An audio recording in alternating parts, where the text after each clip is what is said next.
Disney's PR department has probably been working fucking overtime.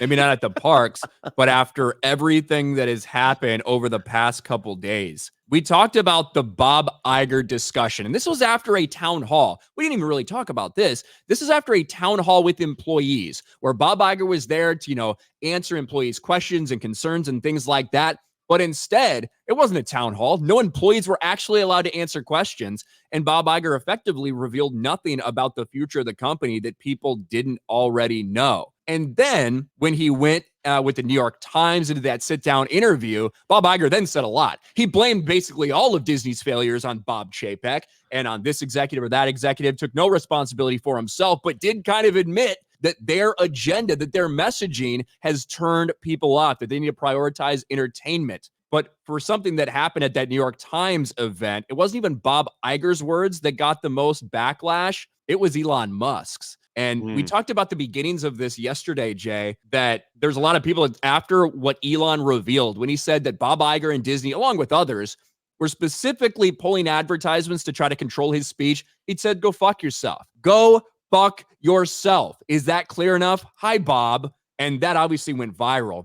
As a result, you have a lot of people that have been canceling their shit. You've got thousands and thousands of people just on X posting their receipts, posting their screenshots of canceled Disney Plus. You can see that cancel Hulu and cancel Disney searches spiked just on Google Trends in general because of this. And now you get even more interesting news that Nelson Peltz, the guy who earlier this year was talking about potentially making some changes, wanted a board seat, but then he backed off his potential hostile takeover plans.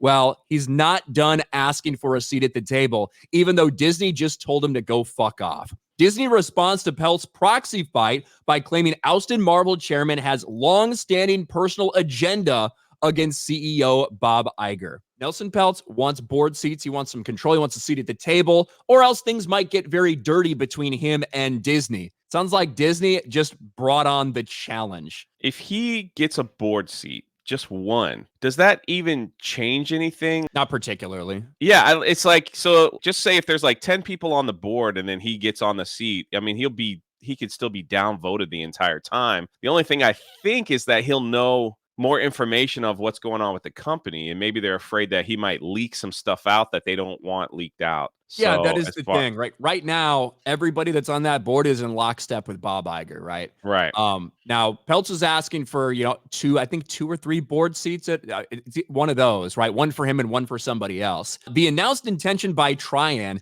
to launch a proxy fight to get two of its selected candidates, including Peltz, on Disney's board, comes a day after Disney named Morgan Stanley CEO and former Sky chief Jeremy Derrick as its new directors. In a statement responding to Trian's announcement, Disney said that Ike Perlmutter, who, was originally basically the guy that saved Marvel, a guy that disagreed with Kevin Feige's, course for the MCU, and who Bob Iger not only forced out of power and made sure that Kevin Feige could stay, but then ultimately fired Ike Perlmutter just a few months ago. That is really the crux of a lot of it. That's where a lot of Peltz's Trian funds management, that's where a lot of their stock is coming from.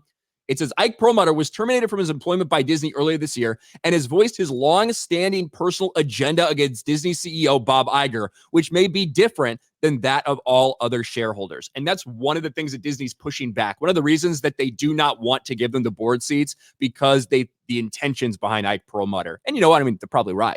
Ike Perlmutter probably does have bad intentions. He wants revenge. He wants Bob Iger to be fucked over. This is like a massive game of chess with billionaires.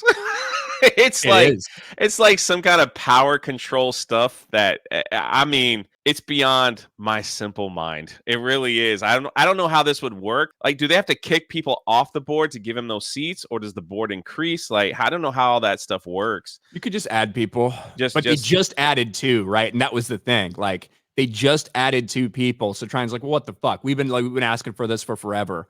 We want board seats. Yeah. So really, the way this works, right, is if you can get in there, you can get on the board, you can maybe influence decisions. At least you're aware of what's going on. Maybe you're trying to hold some people accountable. You can get your ideas out there in front of the board of directors, blah, blah, blah. You can kind of do that fight from the inside. The other option would be, okay, you don't want to do this, you don't want to do that. We're going to go directly to the shareholders because, I mean, if a majority of shareholders want a change made, that can happen. So then, like that would be the plan, right? The plan would be, hey, This is why we think Disney's fucked up. This is our list of reasons why they're failing. This is what we want to do to fix it. And these people don't want to let us have anything to do with it. So then you like appeal to shareholders and you try to get shareholders on board with you to potentially, oust some people.